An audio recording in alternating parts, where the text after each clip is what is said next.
Representative Karen Bass has just become the first woman elected mayor of Los Angeles, defeating billionaire developer Rick Caruso, who waged the most expensive campaign in the city's history. Congratulations, Mayor-elect Bass. Lauren, your thoughts?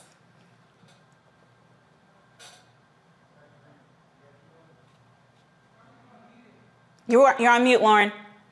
Oh, sorry about that. Well, obviously, it's a historic victory. It's also an amazing example of how who spends the most money a lot of times in these races doesn't necessarily matter.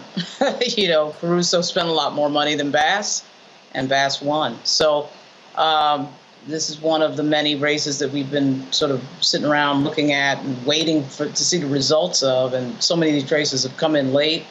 And the Bass came out on top, I think was sort of known a few days ago when they had all the votes coming in from Los Angeles, and she'd been 30,000 ahead. But before that, it was really even, and actually Caruso was ahead for most of it. So it is obviously a historic victory for her. Yeah, and to me, it's a as you said, the people always think that the more money you can just pour money, but it looks like they were spending good money after bad on this race. 6-term Congresswoman, former local and state official, so she obviously was a known entity, and that ended up mattering in Los Angeles. But to me, it also matters because, Scott, some people sat down on her. First of all, she was given a hard time for making this decision, and people were telling her she couldn't win. But then as it was happening, people really were sitting on their hands, and I think they're going to live to regret that. Well, she's got to make them pay for it now. How sweet it is. To the victor, to the victor goes the spoils. I mean, that's what politics is all about. But I think there's another message in this, that Los Angeles is one of the most diverse cities, one of the most challenged cities in the U.S. with their homeless issue, and they are probably the most diversified city in the country. And this African-American woman, this seasoned politician, was able to build a coalition of black, brown, white, yellow, and others, right, to build a coalition to win. Not just black people voting for her, or not just Latinos voting for her opponent, but a coalition. And it's really a celebration of diversity of the city, but also a celebration of her commitment and community service and her leadership. Now the real work begins. Can she build that and keep that coalition? But more importantly, can she make Los Angeles a better place for all of them? She'll need a lot of help. And certainly Roland, you and I and others on the panel need to be very supportive of her, because what happens in LA matters to us in D.C. and Maryland and Virginia and elsewhere. It really does. And she's a terrific lady, a terrific leader, and I celebrate her victory with her from D.C.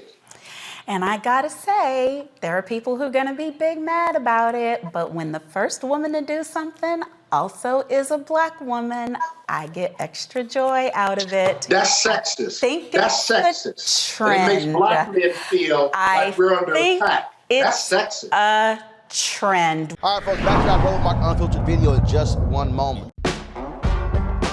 Don't wait till November 8th. We can vote today, y'all. Early vote started this week. We're on Savannah State University's campus. We will be dorm storming today, giving out treats for everyone. We hope to see everyone at the polls when it comes to November. If you believe we got power, let them know. Make some noise. Put a fist up. I need to see a fist in the air because we got power. Come on, you put it up. Go get your shirt. We're out here in the streets of Savannah, Georgia. James, do not forget to go vote. I got you. If we vote the right people in, we can make a change. We can get these resources in our community. I am a woman, and it is important that we have the say-so of what we want to do with our bodies. We're concentrating on entrepreneurism, providing young people with resources and training that they need in order to change their trajectories. We want black down. Democracy is on the ballot. Voting rights is on the ballot. Voting suppression is on the ballot. I am most passionate about those three combined because they all impact each other. Savannah is my home. I care about my community, and I care about representation in my community.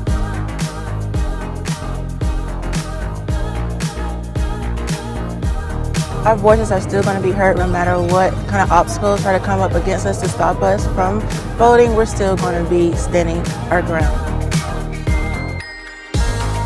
I see the effort that's being made to keep our communities from voting. So that makes me realize it's even more important, because if it wasn't important, they wouldn't be fighting to make sure we could vote. This doesn't stop this year. This is a forever movement. We're going to exert our power as a people, walk in our rightful place. We're going to change our communities, fight for our communities, and build our communities.